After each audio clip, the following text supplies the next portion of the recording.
All right, I got John of Badass Sandwich that's here with us today. And John, with an intro like that and a name like that behind you, I just want you to share a little bit as far as with your story. What led to opening Badass Sandwich? Honestly, man, I got my wife. Look, she's the one that drove me crazy to do it, to be honest. But we're blessed. I mean, it's incredible the ride, how we started with a little trailer, black trailer nonetheless, because I didn't even have enough money to put the logo on it, to opening our second store in Fairbanks. It's been a ride because of how COVID-19 is happening. And in the middle of it all, we're trying to open a restaurant. It's pretty crazy. But what do? You don't stop. You continue and you evolve with the times. So here we are today. I'm here sitting across the street, well, not across the street, across the camera from you, and thank you for having me, by the way. It means a lot. Absolutely. So, with your background, I know obviously kind of under the wing of your mom, learning about culinary skills and then taking it to going a step further and going actually to culinary school and then working in restaurants, New York, Martha's Vineyard, down to Miami, everywhere, all over the place with that. How did you wind up in Orlando? You did your research. Thank you. I appreciate that. Because my mom lives in Orlando, man. And back in 2002, she was like, you know what? Why don't you come down here and try it out? Check on things. And I did. I didn't really like it that much because back then in 2002, it wasn't really heavy as far as culinary scene. So that's when I decided to move to like Martha's Vineyard, Nantucket, Boston, New York, all over, up pretty much up and down the East Coast. But yeah, my mother was the one that brought me here. She was, come try it out. This area is up and coming, but it was a lot of chain restaurants, and I don't play well with others, to be honest. So the corporate world wasn't really made for me. And I ended up leaving again. But yeah, my mother for the most part. And then I ended up coming back to visit more and more. And I really saw something. I saw potential because of how fast this city is growing. And here we are. So Yeah.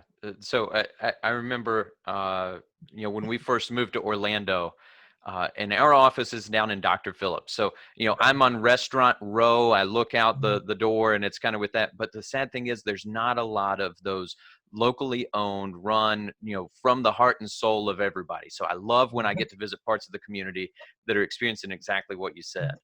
And yes, sir. That's right. when you open up, when you first open up the at that point in time, the trailer and not even the physical location, I know that there were Right. probably some struggles that you had initially, some challenges Oh, that you had to right. push through. What was it? Go back to some of those early days, 2014, you're opening the trailer, you're trying to get Um, around. How did that go?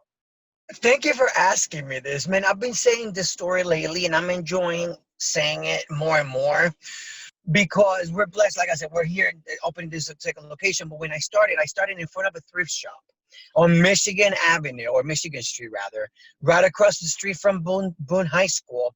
And I was there for almost 7 months. And from 11 to 3, Monday through Saturday, every single day from 11 to 3. And I would just sit there and sweat. You know, I would sell 8 sandwiches, and back then the sandwiches were 8.99, and I was super happy, man. I would go to the bank with my $100. I lived down the street from that area behind Johnny's filling station. I would park the trailer and I would go and get in my car and go, with my $100, all happy. And to me, that was incredible. It was great when somebody came and I would make the sandwiches literally to order.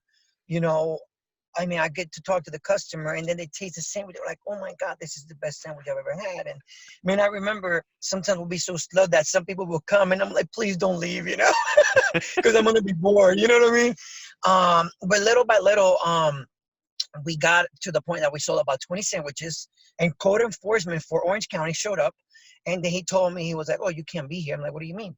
The zoning does not allow for a trailer like you, to serve food out of their establishment. I'm like, well, I've been here for 7 months. Look, I got all my insurance. I got the permits, and I'm sorry, permission slip from the owner of the property. I'm here. I'm building my clientele.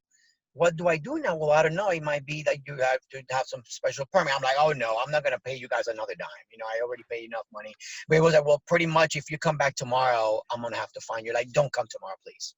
So I'm like, oh my God, my world came crashing down. But we were already in talks with NASA, the space station, because some of our friends work there, and they told us about food trucks going there on Wednesdays. So we're already kind of exploring that route to check it out. However, I had a 2003 Toyota Tundra with 300,000 miles on it, and I'm like, oh, I can't make it with that. You know what I mean? So what do I do? Let's go and buy a newer truck. And we started doing that. Once that happened, I remember that was on a Wednesday actually, and my world came crashing down. I'm like, what do I do now? You know, I will never forget this day, man. I was like, wow, I'm finally building my little company, and somebody, a government official.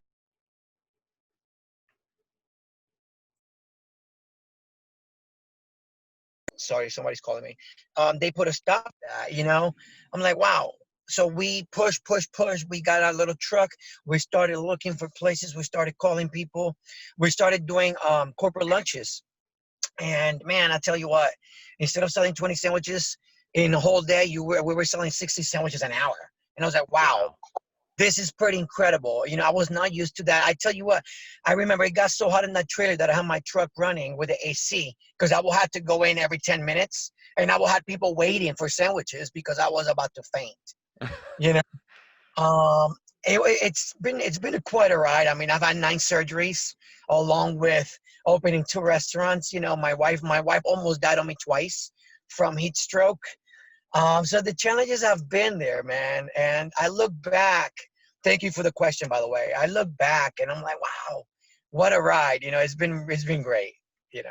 So Now we you get had yeah, so you had the challenge that you were saying, man, how am I going to make this work? I'm only able to get 20 sandwiches out the door, and I'm happy with that, but how do I push through? And then unbeknownst to you, the huge gift of being told you cannot park there that led yeah. you to opening your first brick and mortar restaurant in a fairly famous location with That that. was a jump start for sure. That really did.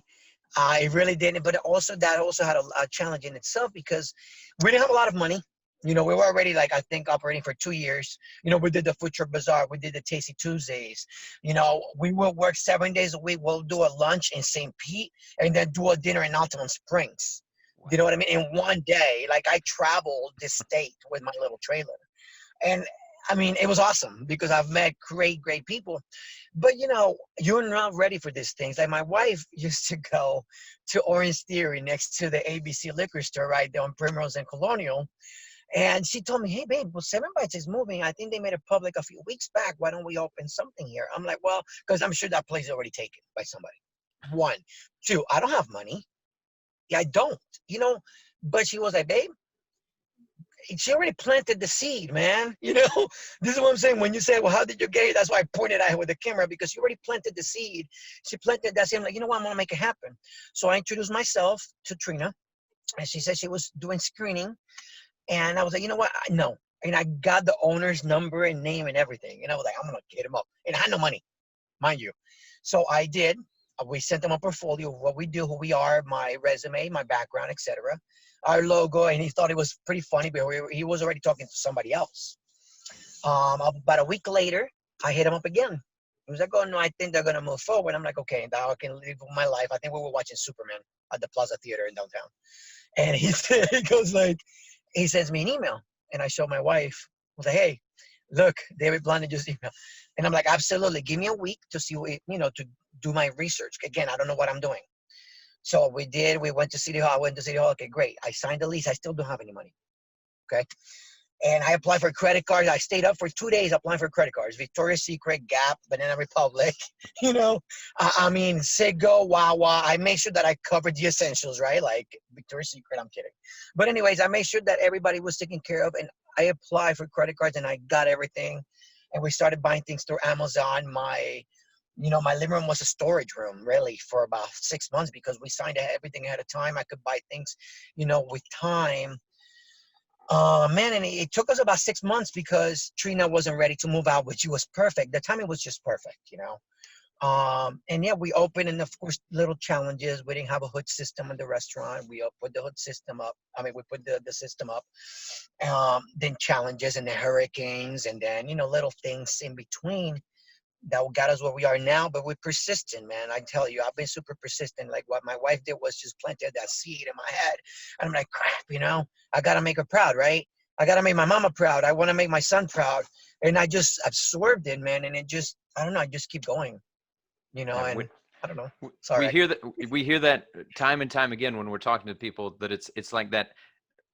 I cannot quit. It's the never say die mentality. And you especially, I know from working in restaurants in the past and, managing for Chili's, for Brinker, and going through, man, if you don't have a passion Because you've been behind you, you're around. going to Yeah. burn You know out. what it's like. You are going to burn out. I traveled the country to open up locations and go through, and it was like, Wow. oh my gosh. I started doing the numbers and I Yeah. realized a cocktail waitress that was going to come in and work from 5 o'clock and then leave at 9, she was making more than me hourly because I was working 3 times as many hours. Exactly. uh, but when it's your business and you own it and you get to see that and you get to see the growth, one of the things that I find fascinating is where you're sharing the stories of your people. So if you're actually I looking love at that. right now what you're doing as far as the impact that you want to make in the community or for your family, or for the people that are going to work for you, what is Mhm. it that you want to be known as when it comes to making an impact? I want to know, there's a lot of challenges. Like you said, you have to have passion, right? Lately, I've been driven by hiring people. You know what I mean? Lately, I've been driven by, wow, I can hire people and they can actually feed their families and they can have a decent living in a world where there's 50 million Americans without jobs. So that's I highly I'm sorry. I love the fact how our employees view us, right now, because they see us making the effort. So that's what I like to people to see, that I'm trying to make a difference by helping people the right way. You know what I mean? I don't know. That's just me. I'm sorry. I just keep Mm. going, man. And there's a little voice that tells me, "Hey, do that," and I do it. I go by that. I go by my gut feeling when it comes to people. I love molding people. Like I have my sous chef, for instance. His name is Jesse. He came, you know, like a diamond in the rough. But I saw something in him. Like I saw his palate. He has an incredible palate. Of course, all people have deficiencies. I have deficiencies, right? But I try to get the positive from people and try to like magnify it, if that makes sense. So I think that's what people look up to me for. Like our staff and my wife and my son, and even friends of mine that call me, "Hey, what do you think about this?" And I'm like, "Well, I would do it this way," or I guess, I don't know. I look deeper into things. I can explain it, but I love helping people. I'm getting a high of it, a high from it. I'm sorry, if Yeah, that makes sense, yeah, absolutely. But it's contagious. It's contagious when it is. you can be out there and helping. We were talking to a gentleman this morning. He said, when I was going through this and I was at a point where I could give, he said, being able to give monetarily, that was great. But being able to give with my time and actually go out and support organizations, support people, and see the Yeah, difference that it's making, that's like strap the rocket ship to it, brother. I That's love that's it. just taking off. Yeah, yeah, I love it. I live by it. Like, and even when it comes to feeding people, I've always, and I grew up with food. I grew up, man, with my family slaughtering pigs to make that lechon, right? And they made the blood sausage and things like that. And to me, I grew up, it's not just about the flavors and how enjoyable the meal is. It's actually about nurturing people. When you eat, you're nurturing your body, right? And like at the same time, you're enjoying it. And I don't know, you're having a bad day, and by coming to Badass, I'm hoping that I can make your day better. You know what I mean? I don't know. You know? Hey, you got to smile when you pull up, right? I mean, you got the Yeah, you got the you picture do. of Bad on the side that's over there that's ready to eat the sandwich. Like you get excited. You know what's ready Yeah, to happen. exactly. That's what I tell people. Like, I'm like, come on, if you come to this place, named by that sandwich, and you don't smile, come on. You like Gargamel right there from the from what do you call it, from the Smurfs, Yeah. crank. I don't know. But So John, yeah, man. John, what relationships along the way have been so important for you to help grow your business? Relationship with the community is important, of course. Restaurant owners alike. community, even with the homeless people, to be honest with you. Like I have a guy, his name is Eddie, we help him. He comes twice, 3 times a week. He cleans on my parking lot.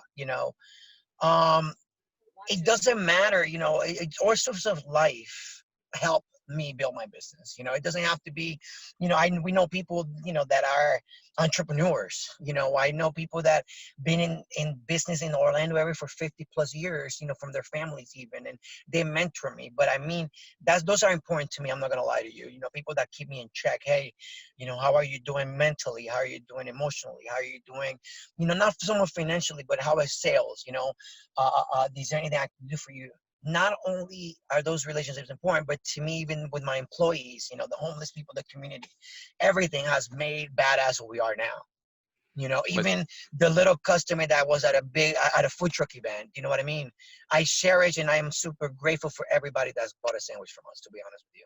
I call it yeah. changing the world one sandwich at a time, you Yeah. know? Well, So, hey, if anybody's listening right now and you haven't had one of the sandwiches, uh, it doesn't matter which one you choose on the menu. I'm yet to get one that I'm not thank like, you. whoa. Dude, you're making me So blush, man. Thank you. even my 2-year-old, I mean, like, I know that I can get her, a chicken sub, which anywhere else is going to be like, I come to you guys, and she's going to eat the whole thing. I'm not worried about it. You're true. Uh, I'm Thank like you. fighting her for the sandwich. That's funny. That's so awesome. At least you get your money's worth. yeah. So, Yeah. So for you guys right now, obviously you're in this tremendous, season of growth. You're looking for others, that people that have been down this path before you, to kind of look for guidance. We see it financially, right? That's why people come to us when they're like, mhm, hey, I could figure this out on my own and I can mess it up for 10, 15, 20 years, or mhm, I can go hire somebody to help take me down this path that's done it. They've figured out, they know where the pitfalls and dangers are. I don't have mhm, to worry about that. I can shortcut it. Obviously mhm, has to have something to do with you opening the second location now and growing as quickly as you have. But if I'm able to look forward, and this is kind of one of those forward thinking things, if I'm saying 3 to 5 years from now, what do mhm. you want your company to look like, John? Hmm. Interesting. I don't know. It's hard. Like, everybody has that 5-year plan, right? I try to, but my brain moves so fast, and we move so fast, and you know how it is, the evolution of life and everything. I mean, honestly, man, I would love to have 1,000 employees. And I'm talking about management. I'm talking about employees that really love coming to work. And we have great benefits for them. Not only vacation, screw vacation. I'm talking about things that matter, like insurance. Do you know what I mean? 401k, things that would create longevity for the staff, for people that are actually, you know, a lot of people aren't fortunate, right? To have college degrees or have the money. I would love to have people that don't come from nothing, and we can help them become something. If that makes sense, what I'm saying. I don't know. So I would love to have people like that in our company just strive because of the employees. Like management is one thing. Of course, leadership is great. But of course, a company is as good as the employee. I truly believe, just as managers. If you suck as a manager, your employees are gonna suck. If your employees suck, that means that you suck as a manager. And I truly, truly believe in that. So what happens, of course, we have great management, but you have great employees. And then if you have the employees happy and you have the 401ks and the things that are going to create the longevity, right? What happens? Your company grows, I believe. But I don't know. I don't know because I only have 2 locations. I'm just Yeah. thinking about common sense and the things that I would look for in a company if I was looking for a job. So we're trying to create a structure like that where, you know what, we have this, boom, let's open the second location. I mean, third location, fourth location. And I don't know, who knows? But Yeah. I just would love to help people like that, man, Well, to like for them to yeah. actually earn a living and feel like they're part of something. It's a I great just love feeling. your spirit behind it, John. But Thank you. I because it's hope one of that it those things happens. with entrepreneurs, I kind of laugh that I say, if you're an entrepreneur, you have to be willing to jump off the top of the building and you build the parachute on the way down. You're You like, got it's it. all right, I'll figure it out. And I know that you've got somebody beside you that she's willing to she's along for the ride. And you know, she's like, all right, hon, I guess that's what we're doing. It's Uh, crazy though, man. I'm telling you, this woman is like plant another seed, boom. Plant the seed and forget about it. We have an oak tree coming out that's 500 years. You know what I'm saying? And then yeah. another seed with I can't explain it, and it's great. Yeah, I keep going. At the end of the day, I also believe if you're meant to do something, you push, push, push, you do it, and people will come along the way to help you, believe it or not. Them little, I don't know whether you call them angels or little helpers or whatever it is. If you're doing the right thing by humanity, those people along the way will come to help you fulfill that task or that goal. And I believe in that, and it's been happening. I live it. I live it every day, and it's It's it's incredible. fantastic. But if What you also have to put in your work. it's a truly impactful story, John, as far as what you're Thank doing here in you. the community, the difference that you're making. I just want to Yeah. thank you so much for Thank being on our show today. Thank you for having me, man. It's been a lot. It's been great. I could talk to you for 3 hours, just 10. But I get it. Thank you, So for everybody out there that's listening, to be able to follow or to come actually enjoy a sandwich, what's the best way to get in touch with you? man. Badasssandwiches@gmail.com. That's our I'm sorry, our email address. Sorry, badasssandwiches.com, man. That's pretty much it. Look us up on Facebook, Instagram, Google. We're at 207 North Primrose Drive, over in the Mill District area. We're about to open on 1881 West Fairbanks Avenue, Winter Park. I'm hoping this coming Sunday. I'm sorry. Oops, sorry, I messed up. You editing this, right? Yeah. Yeah, okay, gotcha. So we're just come check us out. I don't know. Sorry. So the location, obviously, John's talking about that's going to be opening. You cannot miss it on Fairbanks.